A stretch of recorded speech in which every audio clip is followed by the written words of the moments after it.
da mucho gusto estar esta mañana en este seminario en donde se va a discutir la dinámica del panorama de crisis de la Unión Europea. Y tenemos participantes de primer nivel para discutir algunos de los temas que fueron planteados en la conferencia anterior.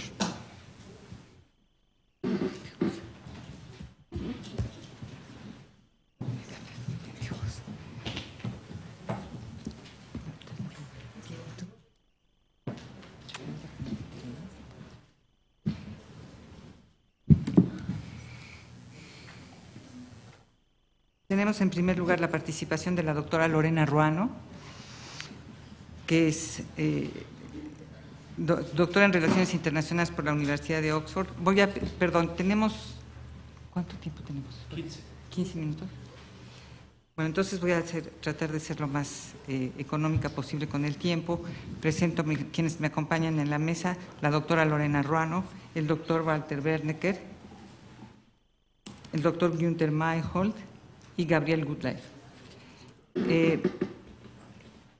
Vamos a seguir discutiendo el tema de la crisis de la Unión Europea y cuáles son los problemas que se plantean. En primer lugar, le voy a dar la palabra a la doctora Lorena Ruano, quien es doctora en Relaciones Internacionales por la Universidad de Oxford.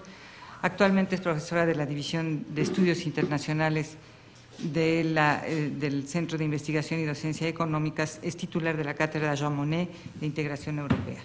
Y menciono únicamente su última publicación, que es de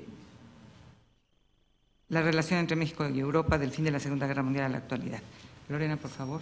Muchas gracias. Perdón.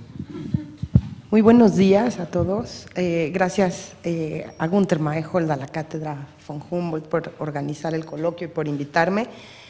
A mí me pidieron que hablara sobre el panorama que enfrentan las instituciones europeas en este año que comienza en 2015.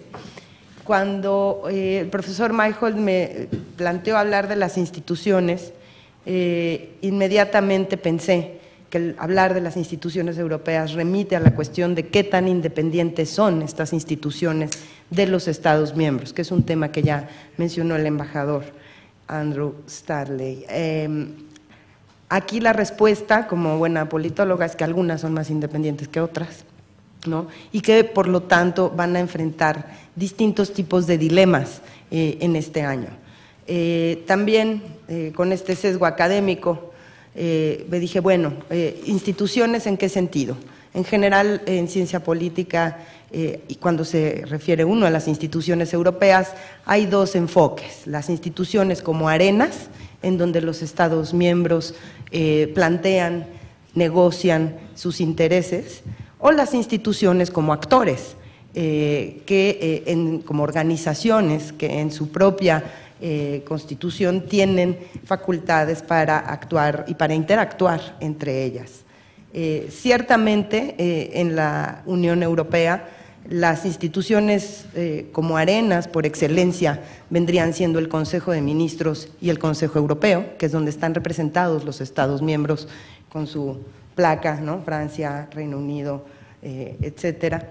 Mientras que las instituciones que normalmente pensamos como actores, que tienen relativa independencia, vendrían siendo justamente la Comisión Europea, cada vez más el Parlamento Europeo, sobre todo a partir del Tratado de Lisboa. El más independiente de todos viene siendo el Banco Central Europeo, justamente por la manera en la que está constituida, y de alguna forma también la presidencia rotativa del Consejo, que en este semestre recae sobre Latvia.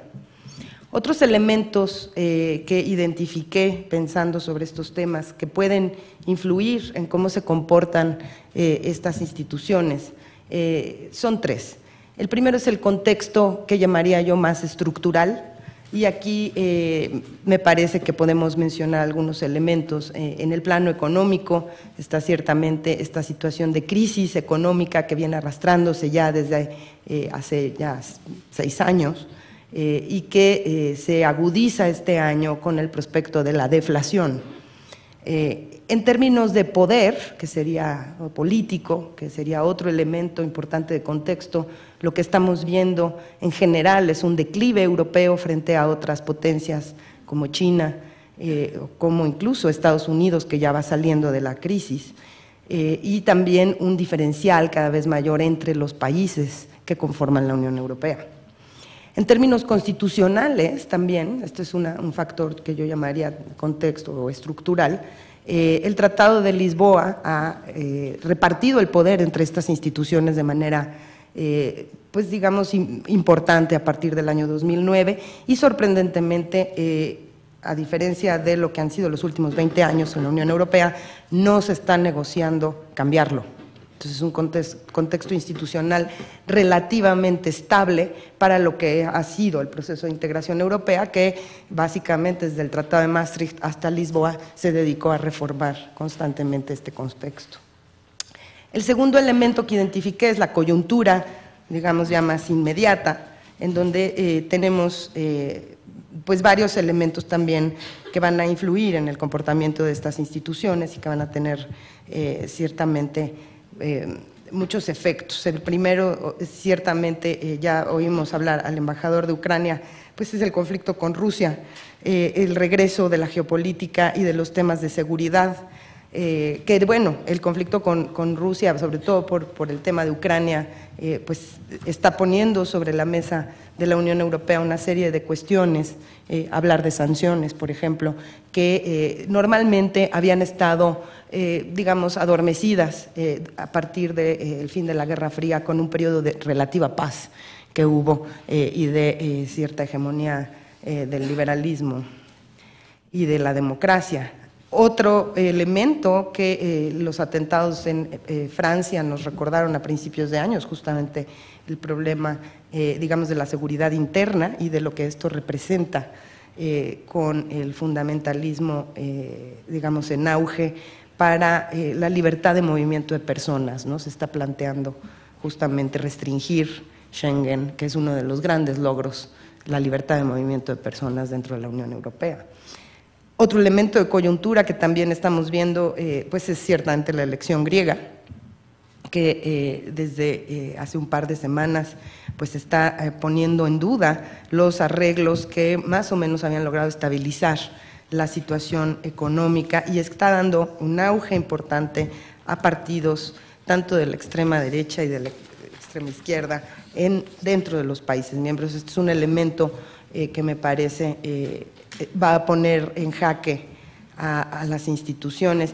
Y last but not least, los titulares, ¿no? Que están en estas instituciones ciertamente van a dar un cambio digamos, con respecto a lo que habíamos venido viendo en años anteriores, simplemente porque el año pasado se renovaron todas las instituciones, la Comisión, el Consejo, el Parlamento, y esto pues va a tener efectos.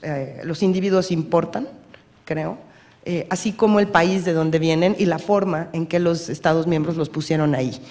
Cuando hablaba el embajador del momento dorado de la Comisión Europea bajo Jacques Delors, sin quitarle mérito a Jacques Delors, ¿no? Una de las razones por las cuales esa comisión tuvo tanto poder fue porque tenía el respaldo de Francia y de François Mitterrand para empujar el proceso de integración europea. No era nada más Jacques Delors, pero era ciertamente una apuesta por el proceso de integración europea, por fortalecer a las instituciones supranacionales, cuestión que no estamos viendo tan claramente en este momento.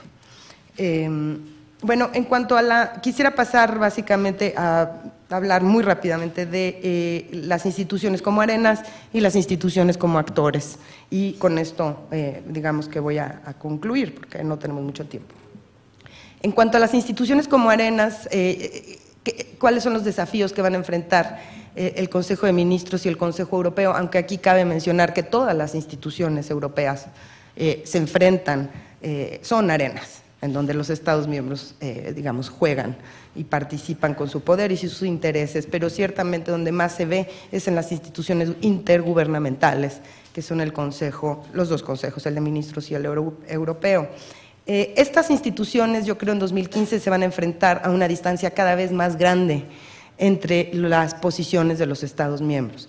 Y es, de alguna forma, mucho más grande de lo que había sido en el pasado.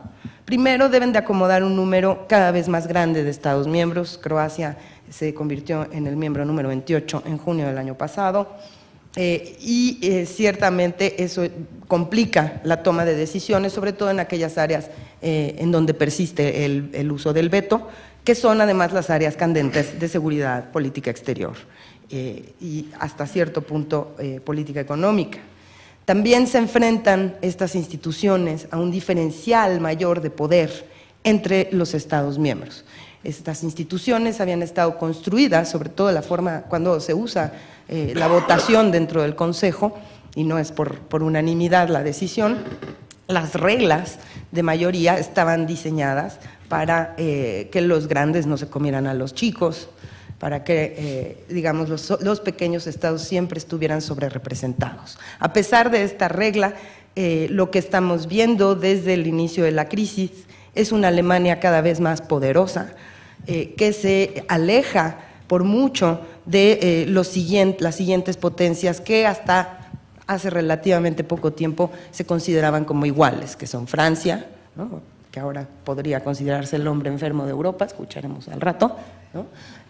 Ciertamente el Reino Unido, con esta postura euroescéptica, se ha alejado y ha perdido influencia también en las instituciones europeas por esta actitud tan complicada que muestra. Italia y España, sumidas en la crisis y en las dificultades para hacer reformas estructurales, también han perdido, digamos, esa influencia en las instituciones. Por otro lado, tenemos un país como Polonia, ¿no?, que está en ascenso, que cada vez es de los pocos que no cayó en recesión, que ha crecido y que cada vez tiene más influencia en el proceso. Esto, además de que ahora el antiguo primer ministro polaco Donald Tusk es el nuevo presidente del Consejo, ¿no? Entonces vemos una configuración del poder entre Estados miembros que va a cambiar mucho la dinámica que habíamos estado viendo desde la creación de la Unión Europea, porque no es la misma configuración de poder y esto generalmente va a tener consecuencias porque se van a armar distintas alianzas dentro del Consejo. También es clave mencionar un tercer elemento que ya insinué, que los temas candentes que están ahora en la agenda de la Unión Europea se discuten en el Consejo, en el contexto intergubernamental, que son los temas de seguridad, de migración, de política exterior, notablemente hacia Rusia, de terrorismo, la renegociación que pretende hacer el Reino Unido. Todos estos temas van a verse o se tratan esencialmente en el Consejo y lo que vemos es poca cohesión dentro del Consejo y probablemente enormes divisiones dentro de este. En el segundo punto, en cuanto a las instituciones como actores, comenzaría por la Comisión, que tiene, digamos, relativa independencia comparada con el Consejo, por su cuerpo y temática más técnica, ¿no? Pero es interesante, ya lo mencionaba el embajador hace ratito, cómo se ha reducido la agenda del Consejo, de la Comisión, ¿no? Como la Comisión tiene una agenda mucho menos ambiciosa, empujar el proceso de integración europea, que es su mandato fundamental, se está viendo reducido, y esto no es casualidad, dado que tiene que responder a los Estados miembros. Porque si se desapega demasiado de lo que los Estados miembros quieren, no va a ir a ningún lado, ¿no? Entonces, de hecho, lo que vemos es, a pesar de que tiene mayor independencia para poner los temas en la agenda, sí avanza mucho más allá de lo que los Estados quieren, corre el riesgo de quedar marginalizada. Y por lo tanto ella misma se ha autocontenido planteando una agenda bastante limitada en cuanto al programa de la Comisión. Cuanto al Parlamento Europeo, en cambio, vemos un aumento de sus atribuciones desde Lisboa, es ahora colegislador junto con el Consejo, pero también el Parlamento, que ahora tiene una composición más euroescéptica que nunca, va a tener muchas más dificultades que en el pasado, donde había un consenso entre los partidos de centro que empujaban siempre hacia mayor integración. Ahora vamos a ver un Parlamento Europeo que va a tener dificultades para expresar, digamos, una voz más unificada. Creo que va a haber más debate dentro del Parlamento, y esto como institución frente a otras, como actor frente a otras, pues le va a impedir tener posturas más claras que en el pasado. Aún así, está llamado a tener un papel más protagónico por las nuevas atribuciones que tiene desde Lisboa. Por ejemplo, ¿no?, ahora se plantea, leía yo ayer, criticar a los Estados miembros por su cooperación con los vuelos de la CIA después de la guerra en Irak y, bueno, va a estar encima de los Estados miembros en algunos temas que sí generen consenso. El Banco Central Europeo, que es el más independiente de todos por su capacidad más técnica, se ha dado ya el lujo de promover una política monetaria, el quantitative easing, que se anunció a principios de este mes, mucho más laxa de lo que quisiera el Bundesbank y de lo que quisiera Alemania, ¿no? Entonces aquí estamos viendo ciertamente un banco central que está logrando desapegarse de los Estados miembros. Aquí, diría yo, el límite de su autonomía está más bien en los mercados y en lo que se puede hacer o no se puede hacer ante el embate de la especulación que vamos a ver contra Grecia, la fuga de capitales que ya hubo la semana pasada, ¿no? Y bueno, finalmente también me gustaría hablar de las presidencias, sobre todo de la presidencia del Consejo Europeo, con este ex primer ministro polaco, Donald Tusk, que ciertamente tiene mucho más liderazgo que Herman Van Rompuy, digamos, su antecesor, y que representa, digamos, lo que Bush llamó la nueva Europa, ¿no?, una Europa más que está creciendo, pero que representa también Europa del Este con intereses muy diferentes de los que habían sido las grandes potencias. Digamos que tenemos entonces, es muy curioso, un Consejo Europeo, es decir, el órgano intergubernamental por excelencia, con una figura importante, ¿no? Aquí vemos que la señal de los Estados miembros al nombrarlo a él es darle más peso a las instituciones intergubernamentales, ¿no?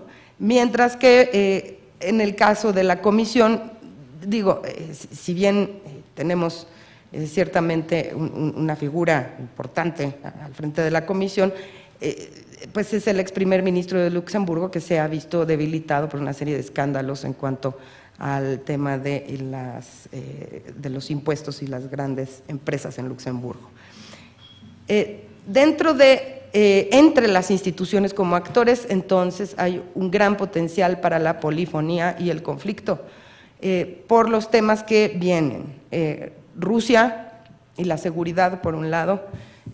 Tusk, viniendo de Polonia, tiene una visión, digamos, más dura frente a Rusia, empuja más una postura que sea de sanciones y no diría yo de enfrentamiento, porque tampoco puede hacerlo, pero tiene una línea más dura que, por ejemplo, Federica Mogherini, quien encabeza, es la nueva alta representante de la política exterior y de seguridad común, y que incluso cuando se dio su nombramiento, pues la crítica era que tenía una postura más laxa hacia Rusia, ¿no? Y entonces aquí es posible que veamos pues un jaloneo entre la alta representante de la política exterior y el presidente del Consejo. Seguimos teniendo dos cabezas para la política exterior, a pesar de las reformas de Lisboa, y aquí vamos a ver ciertamente pues una cierta parálisis, yo creo.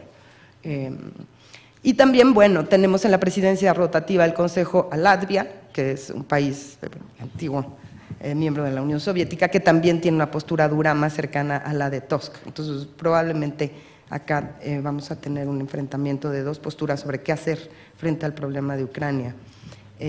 Estos temas de geopolítica y de seguridad van a poner a prueba las relaciones entre las instituciones europeas, me parece a mí, de manera muy clara.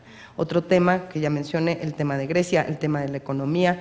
Estamos viendo cómo el nuevo gobierno griego quiere marginalizar a la Troika, que son dos instituciones europeas, la Comisión y el Banco Central, más el FMI, y que Tsipras lo que quiere es negociar directamente con los gobiernos y con los Estados miembros. Entonces aquí también vamos a ver que el tema económico se abre, porque lo que va a buscar Grecia, como ya vimos la semana pasada, es hacer un típico horse trading, como se dice en inglés, es decir, les voy a bloquear las sanciones a Rusia hasta que ustedes me den una reestructuración de mi deuda más amable, ¿no? Entonces podremos ver un poco una Grecia en una postura que nos recuerda a Margaret Thatcher en los años 70, y principios de los 80, en donde bloqueo todo con respecto a la política agrícola y con respecto al presupuesto, hasta que me den esta otra concesión en mi reembolso, ¿no? Y me parece que esto es lo que vamos a ver, y esto va a tener el riesgo de marginalizar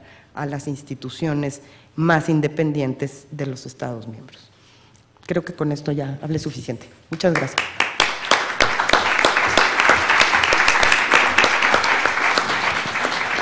Muchas gracias a Lorena Ruano, que nos da proyecta una Europa mucho más compleja y conflictiva de la que teníamos en la primera exposición, un poco más pesimista. ¿Cuáles son los retos de grandes dimensiones que tiene que enfrentar una Europa que por el crecimiento se ha convertido en un ente mucho más heterogéneo, por consiguiente mucho más difícil de encontrar intereses en común, y esa misma heterogeneidad va a ser un freno en la profundización del proceso integracionista. Pero ahora voy a pedirle a Walter Bernecker, que es catedrático emérito de la Historia Comparada Contemporánea en la Universidad de Erlangen-Nuremberg, que nos haga su presentación, que es sobre España, la crisis y cambios en las fuerzas políticas. Muchas gracias, Walter. Muy bien. Muchísimas gracias, Soledad. Agradezco al Colegio de México, agradezco a la Cátedra Guillermo y Alejandro de Humboldt la invitación. El tema que me han pedido sobre el que hable aquí es el caso de España, es decir, un caso ya concreto que en este momento está inmerso entre crisis y postcrisis, se podría decir. Y para explicar un poco el caso español, muy brevemente hay que remontarse a los primeros años después de la muerte de Franco, a los años de la transición, porque en esos años se cuajó, se elaboró el modelo de España, lo que es la marca España actualmente, y que actualmente sí se puede decir está en crisis en más de un sentido, y no me refiero solamente a los aspectos económicos y financieros, sino me refiero más que nada a los aspectos sociales, a los aspectos políticos. La transición fue una época extremadamente difícil después de la muerte de Franco, cuando todavía los antiguos poderes estaban allí, cuando las fuerzas de renovación querían cambiar el país, y entonces fue necesario un consenso. La palabra central para entender la transición fue la palabra consenso, y con ese consenso se elaboró una constitución económica, un modelo de desarrollo, la integración en Europa, la Constitución española del año 78, todo eso con un consenso desde la derecha civilizada, como se llamaba entonces, hasta prácticamente la izquierda de los comunistas de Santiago Carrillo. Todos ellos de alguna manera cooperaron para lograr lo que es la España democrática de hoy. Y si tratamos ahora de entender qué es lo que está pasando en España, creo que podemos partir del supuesto que en cierta manera este elemento de consenso que fue tan vital, tan crucial para entender el cambio en España, se está desmoronando. En cierta manera, los consensos de la transición se puede decir que han caducado en su gran mayoría. Las instituciones en los últimos años se han visto arrolladas por una ola, ante todo una ola de desafección, y los ciudadanos no se sienten bien representados por los poderes establecidos en el país.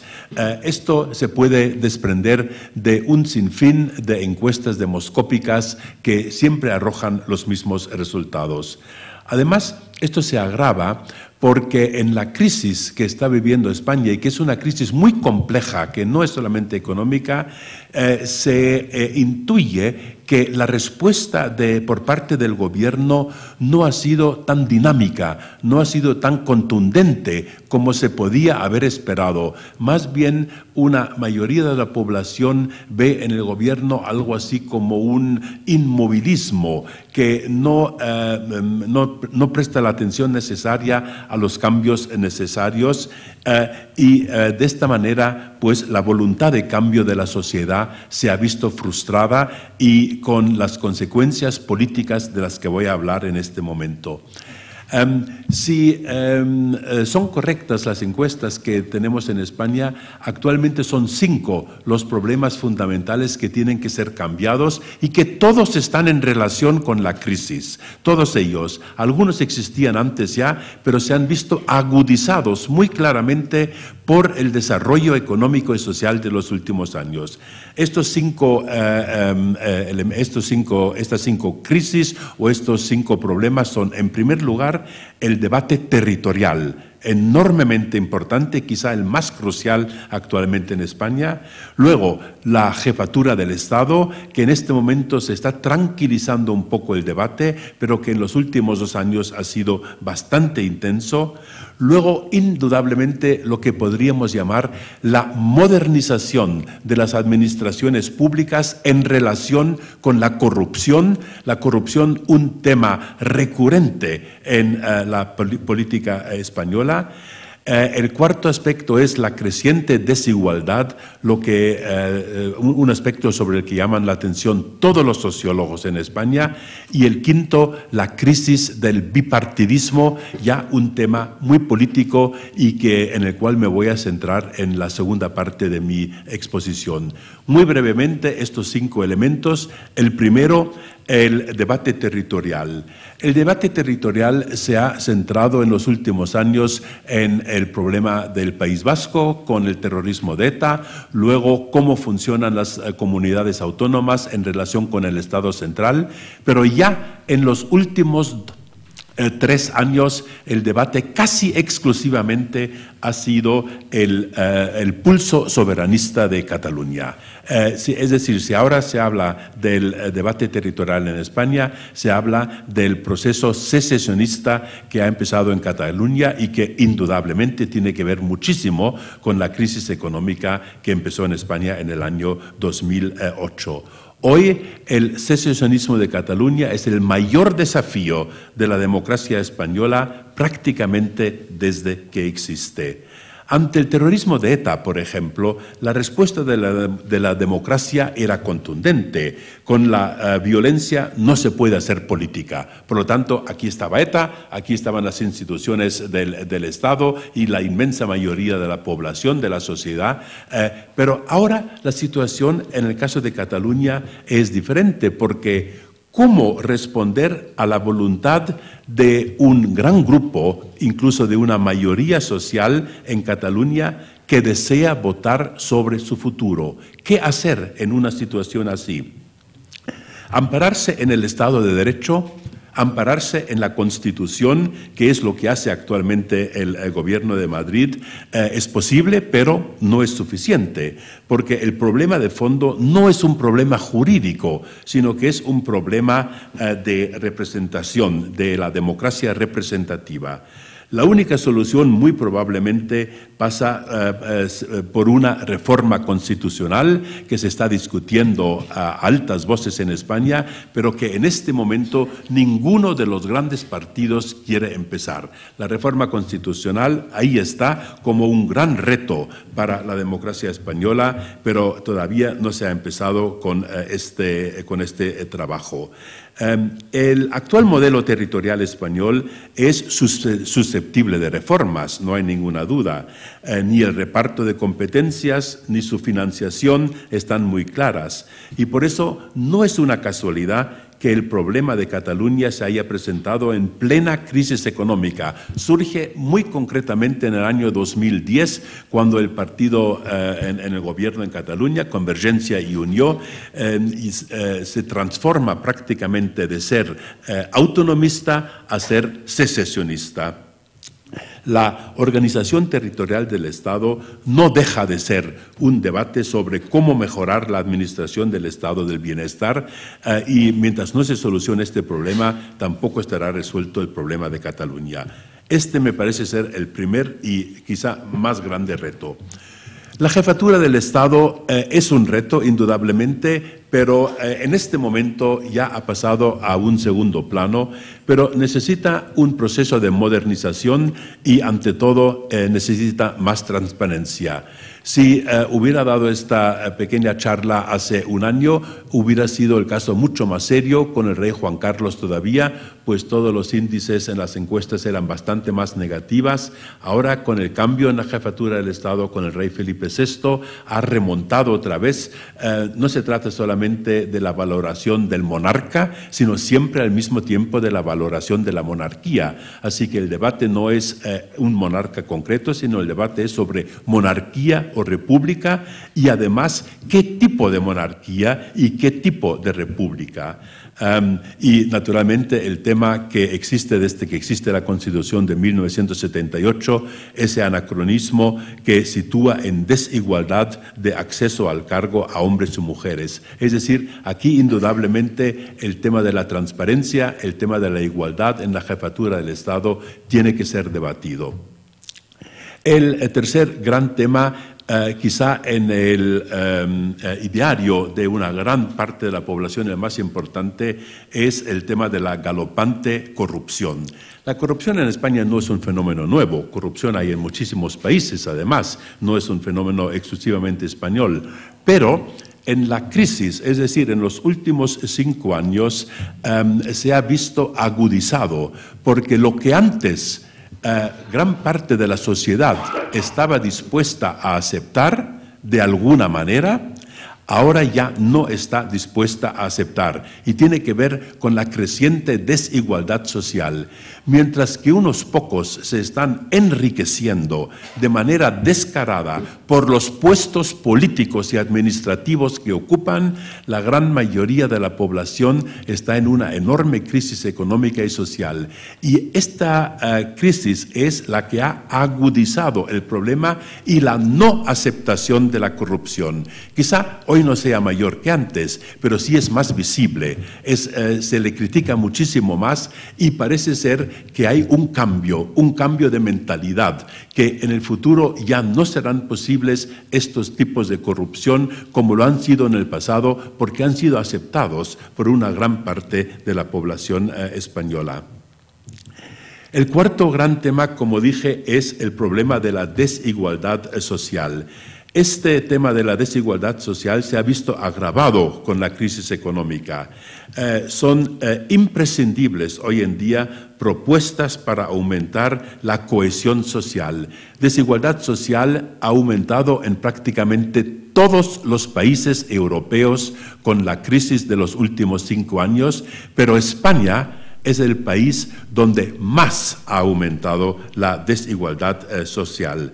Por eso lo que exigen hoy todos los analistas es que hay que reforzar los mecanismos redistributivos del estado de bienestar, y eso exige sobre todo cambios en los componentes del gasto, primando aquellos que generan más igualdad, por ejemplo, gastos en la red pública de guarderías, escolarización temprana, sistema de pensiones, justamente los gastos en los cuales el gobierno en la crisis ha tenido que ahorrar y no invertir más.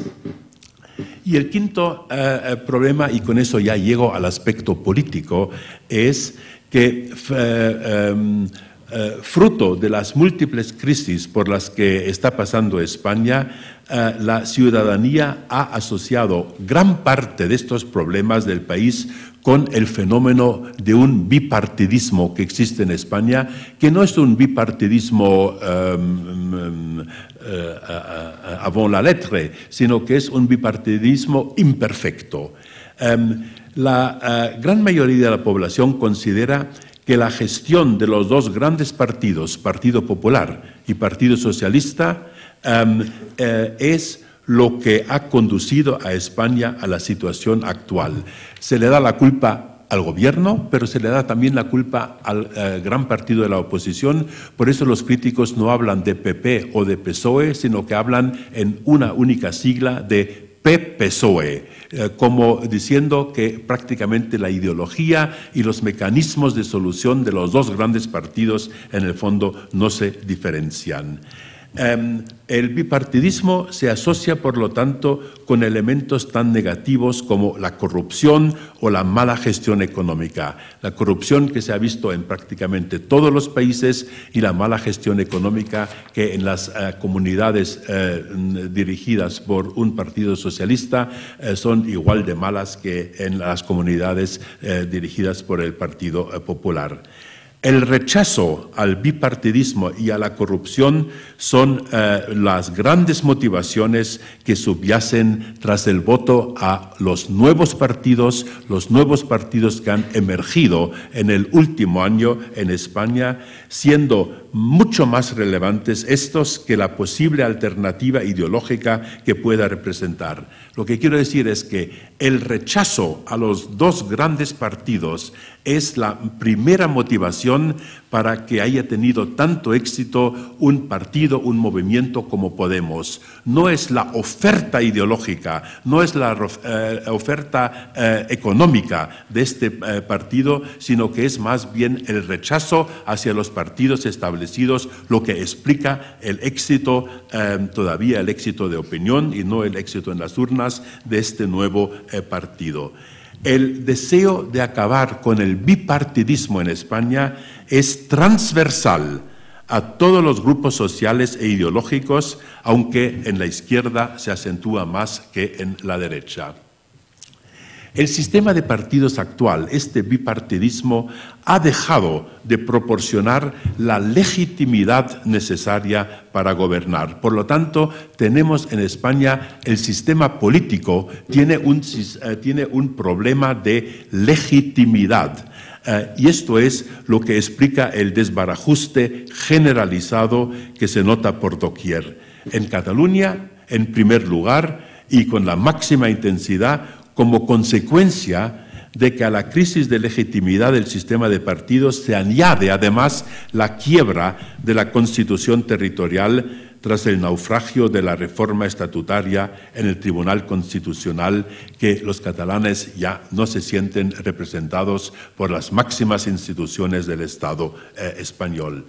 Y de allí surge un fenómeno político que es el movimiento y actualmente ya el partido Podemos.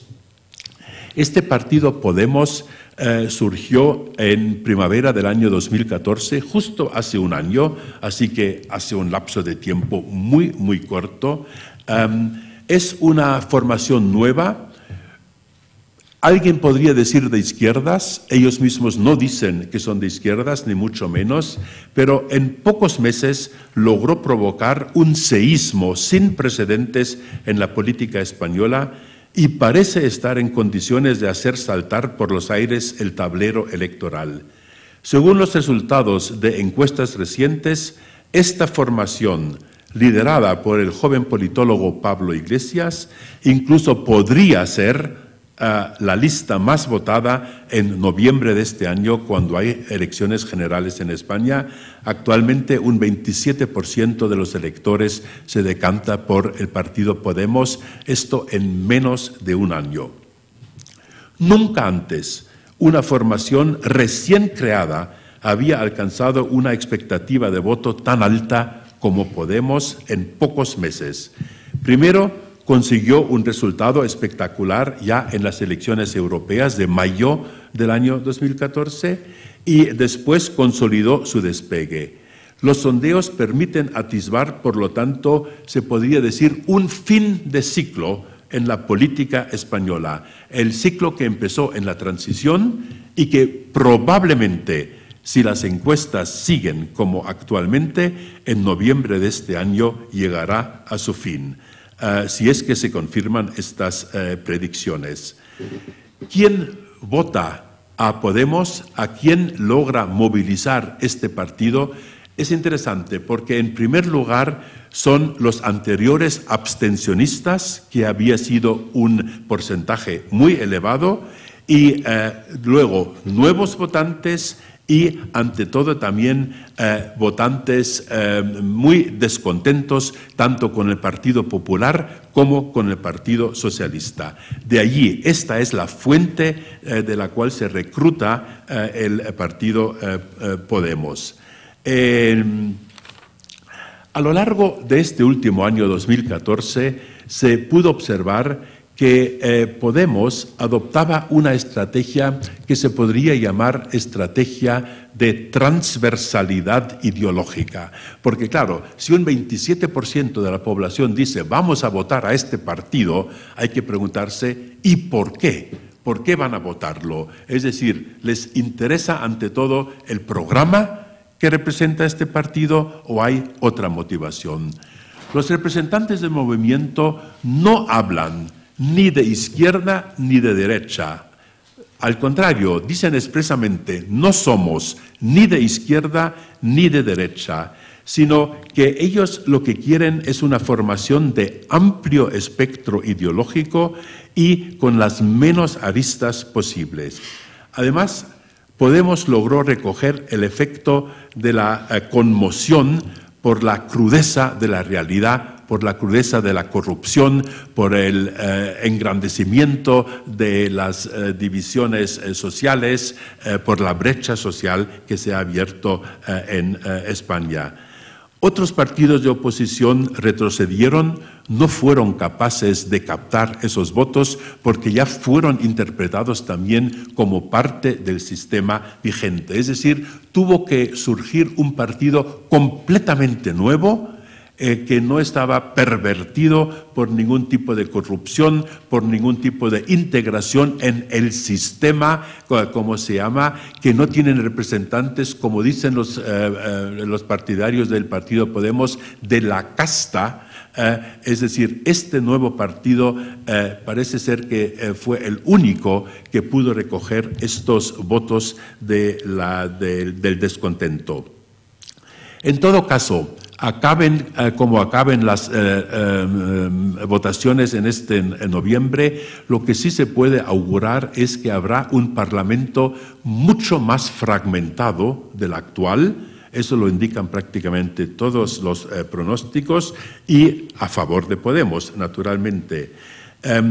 Repito, el partido se nutre ante todo de los errores de los otros. No se nutre en primer lugar por un programa coherente, por un programa económico coherente. Porque si vemos el programa económico de Podemos, cada economista inmediatamente tendrá sus severas dudas si eso puede realizarse o no. Pero esa no es la pregunta que se plantea actualmente los partidarios de este partido, sino que es prácticamente la oposición al establishment. El partido se entiende como un partido anti-establishment, un partido anti-oligarquía. Así se entienden. Y la nueva división no es la división entre izquierda y derecha, sino es una nueva división horizontal entre el pueblo y la casta. Esa es la terminología que se usa. La casta son los establecidos, los partidos de siempre, el Partido Popular, el Partido Socialista, etcétera, los corruptos, los banqueros, los que han dado mal ejemplo, los que están integrados en el sistema del 78. Esa es la terminología que usa actualmente Podemos y que es una pequeña minoría que hace política en detrimento del pueblo, naturalmente, y todos los demás son el pueblo que es Podemos. Pablo Iglesias, por ejemplo, el dirigente, ha dicho expresamente, yo no soy Podemos, mis compañeros Monedero o Errejón no son Podemos, vosotros, el pueblo, sois Podemos. Es decir, hacen esta nueva distinción entre lo que es todo el pueblo, incluido en una totalidad. Eso es Podemos, el pueblo y la casta de arriba. Y eso es lo que en este momento le está dando el resultado positivo. Un pronóstico es difícil de dar, pero cuanto más tiempo pase y cuanto más tengan que concretar sus programas y sus ideas, tanto más problemático será quizá el apoyo en la población. Pero parece ser que aguantará por lo menos hasta finales de este año y parece ser que el resultado va a ser quizás sí el fin del sistema de partidos como se ha establecido en el año 78 en España con la Constitución, y que a partir de este año tengamos un sistema político bastante diferente del que tuvimos en los últimos 25 años. Muchas gracias. Muchas gracias.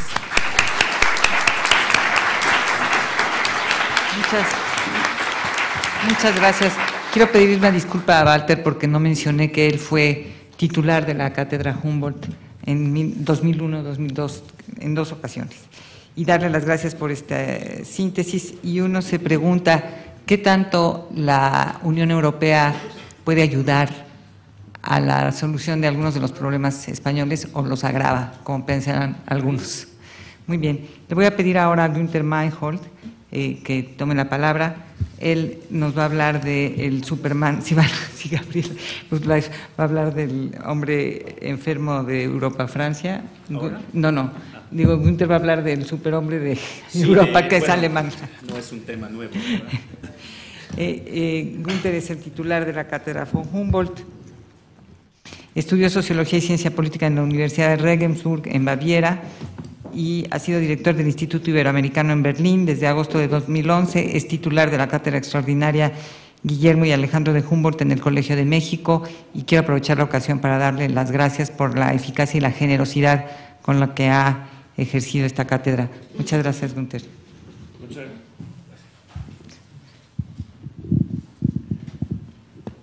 Muchas gracias, Soledad. No voy a tener el chance de pronunciarles también un fin de ciclo en el caso alemán. He tenido el problema en la presentación del tema que no supe dónde poner los signos de interrogación, sobre Europa alemana o sobre el tema de la amenaza.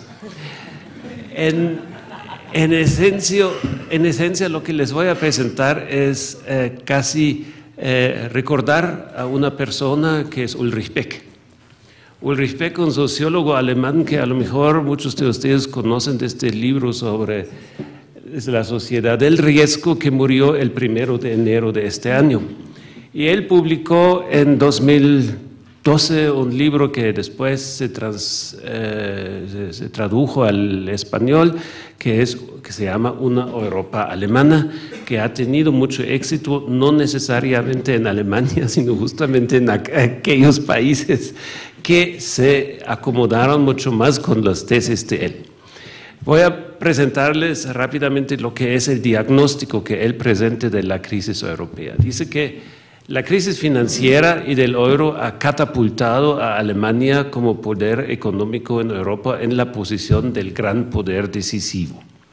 Y esto es un punto de clave porque, digamos, hoy en día el anti-alemanismo, que de alguna manera es siempre al mismo tiempo un anti-merkelismo, por la personificación que estamos viendo en los medios, implica que este proceso no ha sido uno que desde su perspectiva haya sido empujado desde la misma Alemania, sino que ha sido un liderazgo de alguna manera difícil que asumiera la misma Alemania. Entonces Alemania ha pasado del alumno dócil que buscaba justificar en el proceso europeo alcanzar su propia soberanía, a convertirse en guía y maestro de Europa, justamente en un proceso colegiado como es la Unión Europea. No se aprecian mucho los maestros y que asumen indicar a los otros lo que tienen que hacer.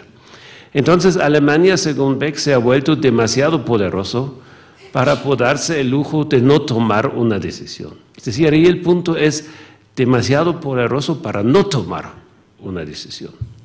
Porque uno de los estilos que caracteriza a la canciller alemana es que no toma mucha decisión, sino que se dedica a esperar hasta el último momento cuando ya no se puede evitar la decisión. Y esto implica que le hace saltar a todos los demás que esperan una decisión. Entonces, por el peso económico que ha tenido Alemania, esto ha sido, digamos, un manejo muy útil de esperarse con cualquier opinión hasta el último momento y ya saber por dónde van todos los demás y de ahí saber por dónde va el camino de Alemania. El efecto de la crisis, según Ulrich Beck, ha sido una tensión estructural entre un proyecto de control de crisis desde arriba y una resistencia desde abajo, donde justamente el estilo Merkel sería control de crisis desde arriba. Se ha generado una sensación que todos somos perdedores. Los alemanes, específico, porque pierden dinero al extender créditos, etc. Los griegos, que es en este sentido el símbolo de todos los demás que están en crisis, por perder su bienestar y su dignidad. Este es el esquema con el cual se ha manejado, digamos, de alguna manera desde Beck la subida alemana en esa decisión. Lo que se ha demostrado desde su punto de vista es el fracaso de un nacionalismo recíproco, es decir, una posición en la cual cada Estado tiene la obligación de controlar sus problemas financieros para evitar consecuencias negativas para los demás. Es decir, este concepto que era la base de la unión monetaria de alguna manera, que cada quien deba hacer sus tareas, pues algunos lo hicieron desde el punto de vista alemán, no solamente alemán habría que decir a la ligera, o bueno, simplemente cambiaron las cifras, ¿no? Entonces, en este sentido, este concepto ya ha encontrado su fin con la crisis y se está creando una pluralidad de Europa, la Europa desde abajo y la otra con ira y fatalismo. Nadie está dispuesto a arriesgar algo, que es la lógica de los países miembros, en su política interna por el tema de Europa. El embajador lo mencionó de alguna manera. Para Ulrich Beck, entonces, la crisis que hemos visto no es una crisis de las deudas. No se trata de evitar el colapso del euro, sino mucho más. Se trata de evitar el colapso de los valores básicos europeos. El valor que Beck siempre pone en alto, el cosmopolitismo, la libertad y la tolerancia. Entonces, la pregunta central para él es: ¿qué tan solidario puede, qué tan solidario debe y qué tan solidario tiene que ser o será en el futuro Europa? Entonces, el término donde el cual él ve el rescate europeo es justamente definir los espacios y los alcances de posturas de solidaridad interna. Se perfilan para él nuevas formas de lo político, más allá del espacio nacional en el cual se están reproduciendo tradicionalmente los gobiernos nacionales de la Unión Europea. Existe un escenario hegeliano que se basa en el concepto hegeliano de la astucia de la razón. Es decir, se da en último momento, cuando, digamos, dos llantas o un eje del carro ya está sobre la barranca, esta astucia de la razón que induce a la cooperación democrática más allá de lo nacional. Y por otro lado, el escenario Carl Schmitt, es decir, donde siempre se vive en un estado de excepción de características transnacionales, con el efecto que se dé una tendencia hacia el fin de la democracia por una dominancia de reacciones tecnocráticas. Las opciones que ofrece Beck para salir de la cuestión son, por un lado, el sueño de una nueva Europa, que es lógicamente la posición de él, recuperar la soberanía de manera europea, no ir de vuelta a la soberanía nacional, sino recuperar la soberanía europeizándolo y superar el concepto anticuado de la soberanía nacional. En este caso, muy discutido en Alemania, el concepto de la unión bancaria, es decir, lograr un control de los bancos, porque el problema de los bancos es que actúan de manera transnacional, pero mueren nacionalmente. Y si queremos evitar que estos costos se produzcan a niveles nacionales, tenemos que establecer una unión bancaria. Y la otra es la división europea en tres dimensiones. Por un lado, entre los miembros de la zona euro y los no miembros, entonces ya tenemos fuera los británicos. Dentro del grupo euro, entre los países acreedores y deudores, entonces ahí está el tema bajo el logo que hoy se dice, ¿no?, Grexit, es decir, la perspectiva que Grecia puede hacer la opción de salirse de la Unión Europea, o Brexit, que Gran Bretaña podría salir de la Unión Europea. Y por fin la Europa de las dos velocidades, donde habrá un núcleo que avanza mucho más rápido que todos los demás.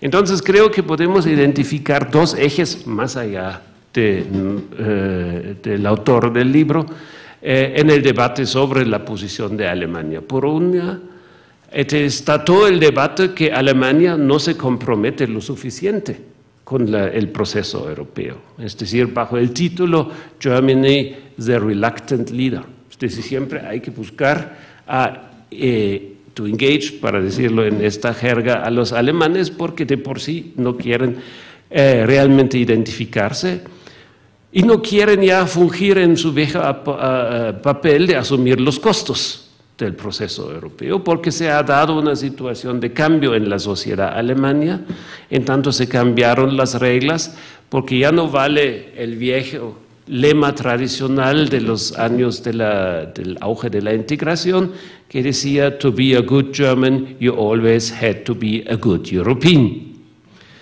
Y por el otro lado, estamos ante una situación de una política representada en la figura de la canciller, del mando involuntario, el arte de no hacer ciertas cosas como una estrategia de política. Por el otro lado, tenemos un debate que es Alemania no se compromete, Alemania sí se compromete, pero de manera equivocada. Es decir, ahí está el tema de que la disposición alemana de aprobar créditos depende de la aceptación de los deudores por cumplir las condiciones de la política alemana de estabilidad. Entonces, el remedio que se ofrece a los otros miembros es una cultura alemana de estabilidad en términos del ahorro al servicio de la estabilidad. Entonces, la canciller practica el arte de la vacilación deliberada y con esta combinación de éxito electoral nacional y un simultáneo papel de arquitecto europeo, logra lo que es el tema de nuestro autor, una Europa alemana. Esta Europa alemana entonces se basa en un nacionalismo del euro de Alemania. Para Alemania el concepto euro hay que mantenerlo a todos costos y el proceso de integración con el cambio de la posición de Alemania ha pasado de un juego de suma positiva, porque habría siempre alguien que ponía recursos, a una lógica de un juego de suma cero. Y esto es una condición totalmente nueva para todos los miembros, de que tienen que tener claro que esto no va en automático. La subida alemana en el contexto europeo al inicio fue involuntario, no deseado, pero parece que ha cambiado a un juego planeado bajo la lógica de conciliar más poder en Europa y la mayor popularidad de la canciller en el propio país. Pero hubo ciertos momentos donde se veía que este poderío alemán no funcionaba, pero al final sí funcionó. Llámese Mercosur o llámese Mercolond. Al inicio tenían otros proyectos, pero se plegaron a una alianza con la misma Alemania. Entonces tenemos una visión de fuera de Alemania que la señora está en su silla y ya no hay nadie a su lado, o que se considera como el líder más peligroso, o en una versión de Newsweek, creo que se hizo después del campeonato mundial que ganó Alemania, Welcome to the German Century, spot a problem, analyze it y solve it, que esto es el concepto como gana Alemania. En el caso de Alemania, al revés la situación. Si vamos a tomar algunos de los títulos de las revistas importantes, pues ahí está el tema de los griegos, Acrópolis adieu, porque Grecia tiene ahorita salirse del euro.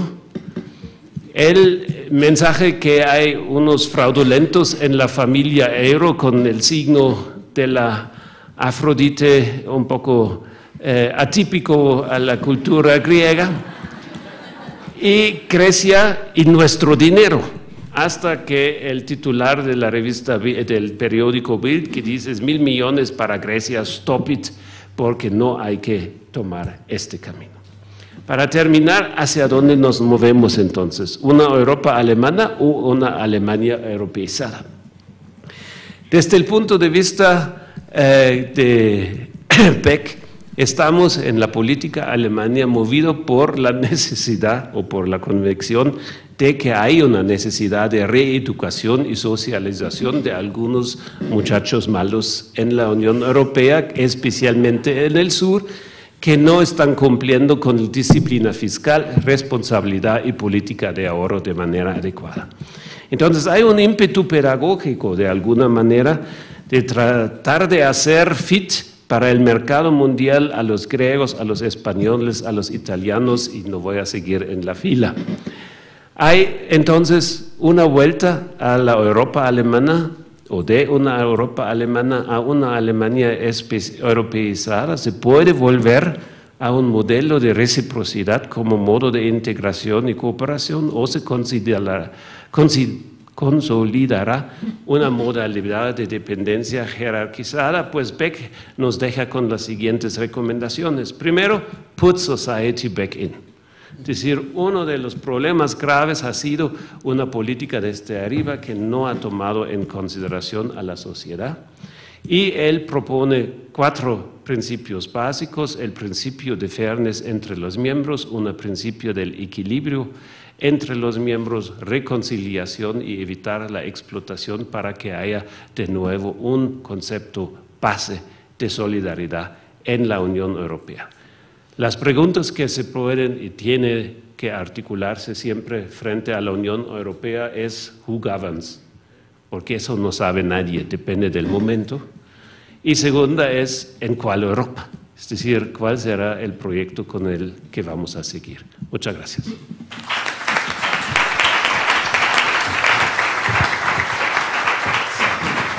Muchas gracias por una exposición que nos presentó de manera muy sintética los dilemas a los que se enfrenta Europa frente a Alemania y tal vez Alemania frente a Europa. Yo no sé si son tan claros esos dilemas, pero también creo que es interesante ver o empezar a reflexionar acerca de cómo afecta esto a los equilibrios internos en la propia Europa.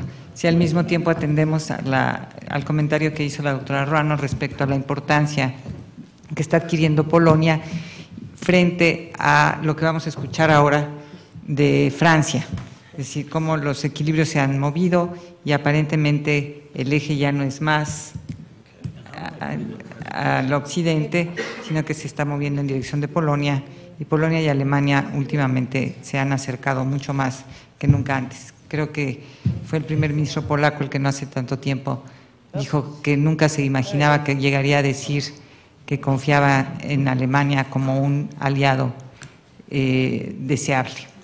Bueno, le voy a pedir ahora a Gabriel Goodlife, que es doctor en Relaciones Internacionales por la Universidad Johns Hopkins en Estados Unidos, y que es actualmente profesor de tiempo completo en el Departamento de Estudios Internacionales del ITAM, que nos haga su presentación a propósito de Francia, el hombre enfermo de Europa. Yo no sé qué tanto apreciarían en este momento los franceses ese título. Sí, bueno, muchas gracias. Le agradezco la invitación. Espero que van a perdonarme si hablo en inglés, porque sí, creo que será mejor para ustedes y seguramente para mí. So I'm going to talk about the title for this presentation, The Sick Man of Europe. I have to say, having studied France for a long, long time, this is hardly a new observation about France, about the French, the cultural penchant for moroseness and so forth. So I guess the way to frame this question is, are we really talking about a worse kind of ailment than what has usually ailed the French? And if we're going to talk about sickness, what do we mean about sickness? What is the nature of the disease in question that we have to examine? What are its symptoms? And if the French are sick, what do we make of what's happening in Greece and the other peripheral countries? If France is sick, those countries are right now approaching a catatonic state, or at least rising from one, at least in the Greek case. The second question has to do with the duration of this sickness and the issue of its curability. Are we talking about something that's, that can be remedied? Or is this a chronic ailment? And, this idea of the sick man of Europe and France being the sick man of Europe, this is something that has been said by European and especially Anglo-Saxon commentators since the 1980s. So what I want to do is examine this question both from the standpoint of the economic symptoms of this illness, the ways that those symptoms have been treated, and then look at the political effects that this has had in order to arrive at a sort of global panorama of where France stands today. So let me start by looking at the economy. Here you have a slide that shows the performance of the French economy since 2008, and as you can see, it's hardly an enchanting picture. Obviously, the crash of 2009, the French economy nearly fell by 3%, but this year it's only estimated to grow 0.4%. It only grew 0.3% last year. The last time it exceeded the bar of 3% was in 2000. And obviously, this has also been accompanied by high rates of unemployment. Now, here you have a comparison between the French and the German unemployment rates. Let's just look at the French one for a minute. The last time that it fell under 8% was in 2008, and now it's still skirting the 10% mark, a level that it was basically at from the late 1980s through the 1990s. So if we're going to talk about economic sickness, it seems that the sickness has been going on for a long time, right? Now, the macroeconomic indicators are not too hot either. If we look at the levels of French government expenditure, we see that they hover between 53 and 57% of gross national product since the early 2000s. And here you have a line that shows that these expenditures have actually been growing at a fairly constant rate, although what's most striking is that the debt ratio is what has exploded. And what does this indicate? It indicates that although expenditures are growing, they're growing fairly constantly, the debt has really ballooned. It's gone from 64% in 2004 to an estimated 95% in 2014. What does this mean? It means that a growing proportion of the French debt is implied in servicing the previous debt, right? And it's accumulating it at this rate. And then finally linked to this, you have the problem of the current account, right? And this is used as an indicator of economic competitiveness. And here you see, once again, the contrast between the French and the Germans. The French love to compare themselves to the Germans. And we're approaching a deficit in France of 50 billion, right? And what does this mean? It means that unless France is able to find foreign sources of lending or be able to tap into capital markets in order to balance this deficit, this means that France is headed for a balance of payments crisis. And as The Economist, which has been very good at criticizing or indicating the weaknesses of the French condition, this is from November 2012, The Economist pointed out that France was a time bomb in the middle of Europe, and that, we thought Greece was bad, just wait till you see France blow up. So what has been and implied in here, especially from The Economist, but not only, is the idea that France hasn't done enough to liberalize its economy, right? That it's a socialist, well, I'm not going to use the words of Fox News, but that it's an excessively state-centric, regulated, it has rigid labor markets. It's an economy that is anemic because it's not dynamic, i.e. it's not liberal enough, right? And what has been the solution to this? It's been the solution of austerity. Now, here you have Hollande, Sarkozy in the boot. Now, this is obviously talking about what's been going on over the last few years, but actually the solution of austerity is one that has been adopted, or is one that the French have been contemplating for a long time, right? You remember the sadomonetarism of the Fabius years at the end of the 1980s, and then under Balladur, etc., interest rates were at 10%, so that France would remain within the European monetary system, etc. So the idea that France has to be cutting its spending and cut its way to growth, right, to invoke the line, the Thatcherite, Reaganite line, that you have to cut spending in order to increase confidence. This has been something that has been entertained by the French for a long time. Now, I'm going to take a rather different take and say, maybe you've seen me coming here, is that actually France has liberalized substantially.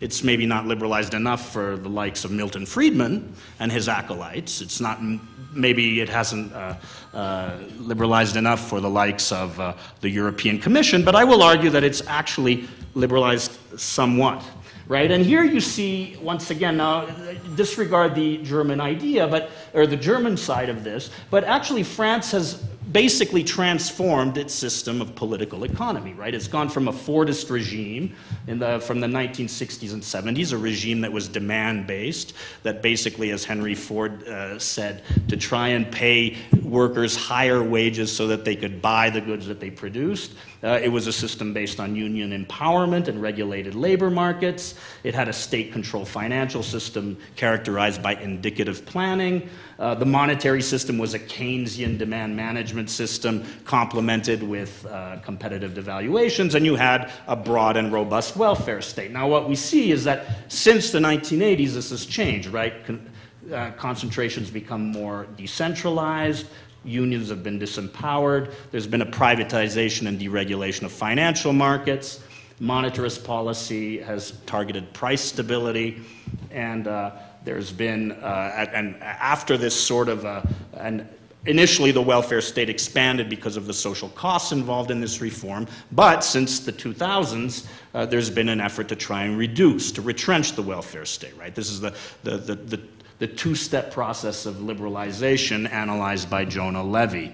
And in other words, and here we come to a key point, right? That this process of liberalization has happened very much under the auspices of the European Union, right? The European monetary system served as a policing mechanism. The Single European Act, which created a single market, not only in goods but in financial services. And then obviously, you know, the kingmaker, the European Monetary Union, which has imposed, according to ordoliberal terms, a system of retrenchment that has been used by, you know, been adequately blamed by French political elites, but also had its role in putting the French economy into shape. And we see that this has had its effects, its social effects. Here you have a comparative view of how the share of wages of GDP have fallen. They've fallen since the 60s and 70s, where they were basically 74%. They've fallen down, well, in the 2000s to 66, and now they've risen back up because the GDP has crashed as a result of the Great Recession. And here you see also the effects in terms of inequality. Professor Bernecker was talking about inequality in Spain here. Now this has to do with wealth. It's not income inequality simply. But what we see is that Germany, which is, you know, the model that we all have to follow, has the highest level of wealth inequality in Europe now, in the Eurozone. I mean, the only country that's worse is Great Britain. And then France is shortly behind. So all these indicators would, although they don't approximate, you know, what's happening in Britain, or they're not replicas of what's happening in Britain and the United States, they tend to show a trend that we're starting to approximate this. And obviously, this has come at a political price.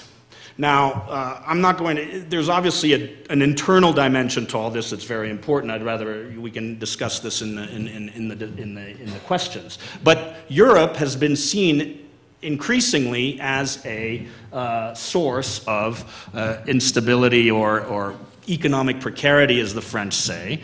And this has led to a decline in positive ideas of Europe in France. In 2004, the positive view of the EU was 53%, and this has fallen down by 20% to 2003 and to 33% in 2013. So it indicates that there's been an erosion of pro-European sentiment. And what's interesting is that this erosion has really happened amongst the lowest rungs of the population, right? i.e. those people in the population, those sectors who have been most negatively impacted by the process of liberalization. And here you see a correlation between the growing unemployment rates of industrial workers, say, or service sector workers. For industrial workers, it's gone from basically 8% to 13.4% between 1980 and 2010.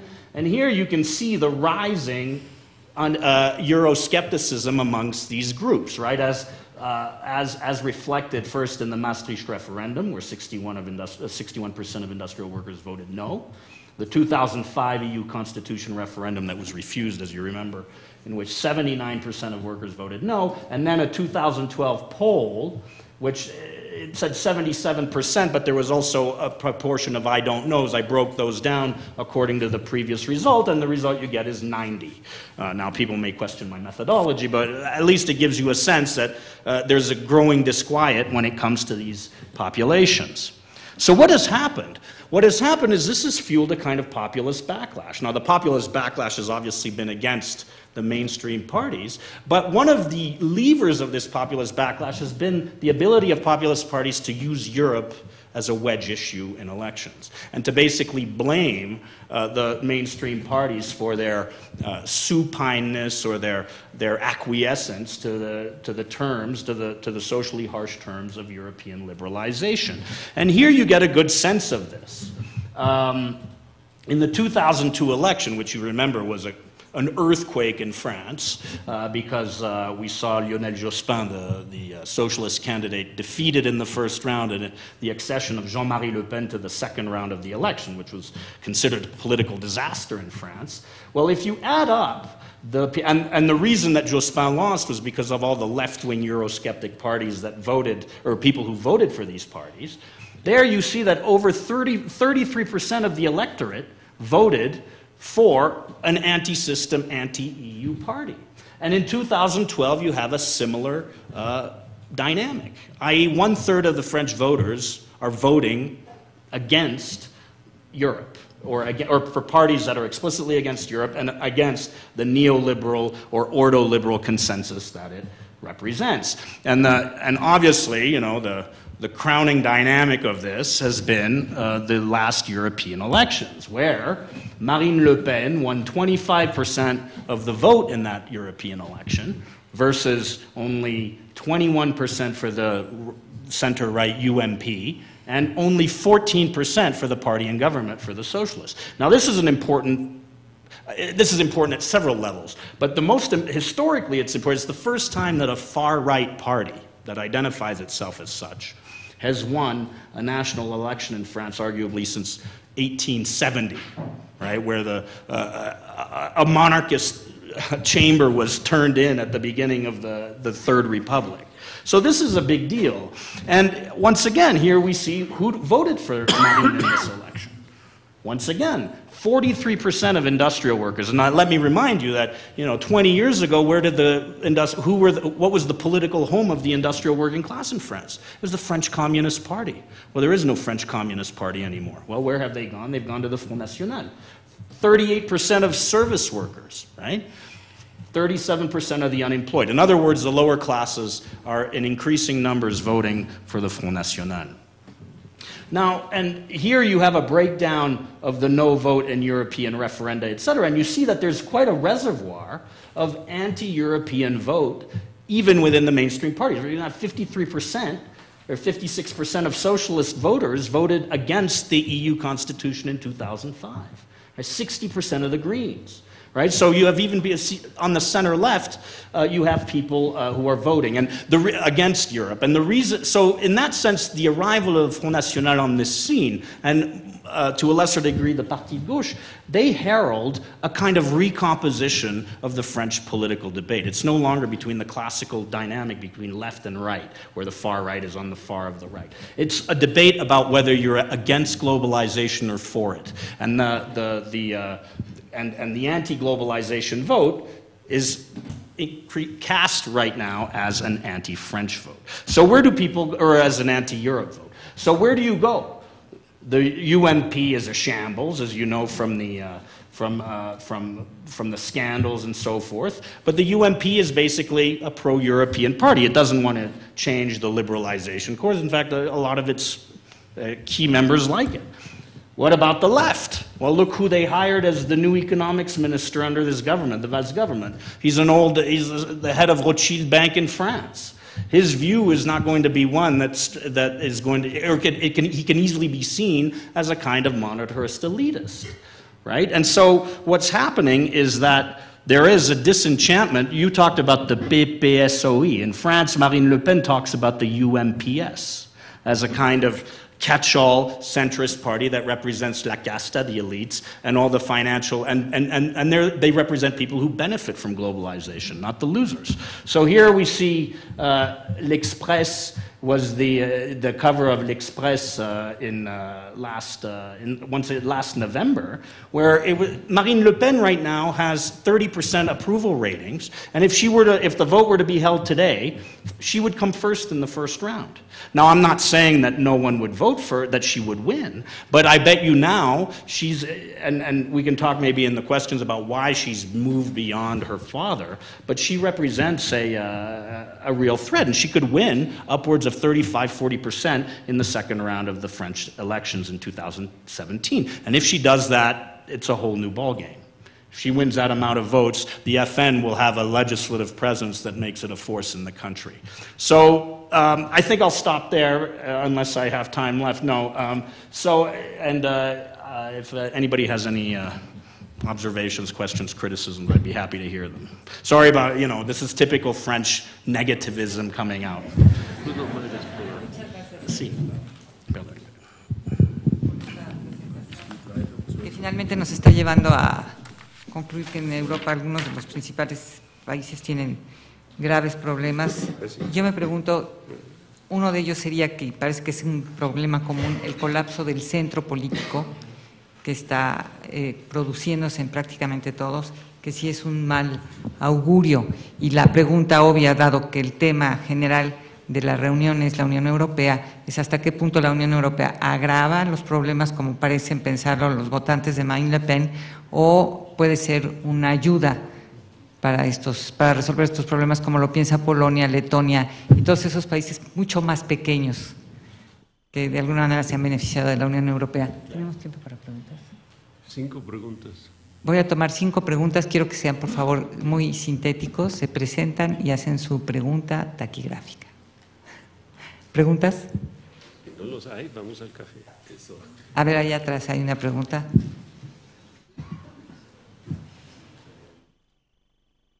Mi nombre es Francisco Beltrán, soy ingeniero químico, empresario y máster en Business Administration por el IPADE. Estos temas también son interesantes para nosotros. Yo quisiera preguntarle a los ponentes si han considerado que la centralidad europea llegó a su fin con el fin de las colonias y realmente Europa nunca se ha recuperado. A principios del siglo XX Alemania surge como la primera potencia y en el siglo XXI sigue siendo primera potencia Alemania. ¿Qué hay de diferencia entre Europa y el resto de los países europeos? A mi parecer es el enorme ocio en que ha caído el sur de Europa, ¿sí? No son capaces de renunciar a sus 2 o 3 meses de vacaciones de verano. ¿Cuál es su pregunta? Disculpe. Mi pregunta concreta es si la Unión Europea está impulsando una mayor capacidad de trabajo y competitividad en Europa. Muchas gracias. Sí. Agrupamos las 5 preguntas, tal vez. ¿Una segunda pregunta? No. Bueno, entonces…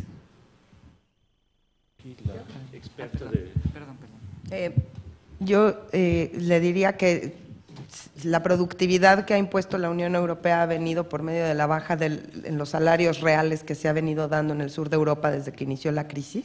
Así es como han ganado competitividad, por medio de la caída en los sueldos reales y de un aumento en el desempleo que está obligando a la gente a tomar empleos precarios. Por otro lado, yo le contestaría que a pesar de esos meses de vacaciones que toman los funcionarios, no necesariamente los empresarios, los países del sur de Europa tienen, según los datos de la OCDE, me refiero a los famosos PIGs, las rates, ¿cómo se llaman? Las tasas de horas de trabajo por semana más altas de Europa. Entonces, eso es una percepción que me parece viene más de periódicos como el Bild o como The Sun, que de los datos reales que producen las instituciones serias. Aquí hay datos. El profesor. Sí, bueno, los franceses son un poco del sur también, son latinos, ¿no? France has the fourth highest productivity rate, and I think it's 132 hours, productivity hours, where Europe as a whole is 100, right? And it's ahead of Germany, it's ahead of most of the northern countries. Right, so that doesn't really fit the bill. And as this isn't taken on this chart, but it's true. The Greeks work 42 hours a week on average. The Germans work 38. So this idea that the Greeks are just lazy bums and that they're at the Club Med all the time, that's, you know, I think it's true. It's a propagandistic idea, and it serves political purposes in Germany rather well. Entonces tengo que rescatar a Alemania. Porque son ellos los que están en el Estamos en un proceso europeo, ni modo, cada quien busca su... Pero digamos, el argumento en Alemania sería la productividad, por un lado, es más baja en la parte oriental de Alemania, a pesar de los años ya que tenemos de la unificación. Y el segundo punto es, lamentablemente, los amigos franceses van demasiado a la huelga y pierden muchas horas laborales y días laborales y semanas laborales, mientras que no, nosotros hasta en las huelgas somos disciplinados. Bueno, y para el caso español, una respuesta muy breve. Se puede decir, la crisis ha aumentado sensiblemente la productividad en España. Hay unos cálculos que dicen claramente que antes de la crisis la productividad era bastante más baja de lo que es actualmente. Cuantos más despedidos, cuanta más organización dentro del trabajo, mayor la productividad en España, que en este momento, a pesar de la crisis que está viviendo el país, tiene una mayor productividad que antes de la crisis. Es un resultado que no se había esperado, ante todo que no era intencionado, ni mucho menos, y que no va, digamos, en favor de la gran mayoría de la población, pero sí a favor de la economía española. Bueno, pues ahora sí vamos a dar por terminada esta sesión, que fue, yo creo que muy rica, muy interesante, nos deja reflexionar los cambios que han ocurrido en Europa, que son cambios que van a afectar el resto del mundo, desde luego, y cómo el proyecto inicial de la integración europea está siendo transformado en lo que era un proyecto diferente ahora. Muchas gracias. Pasemos al café. Muchas gracias.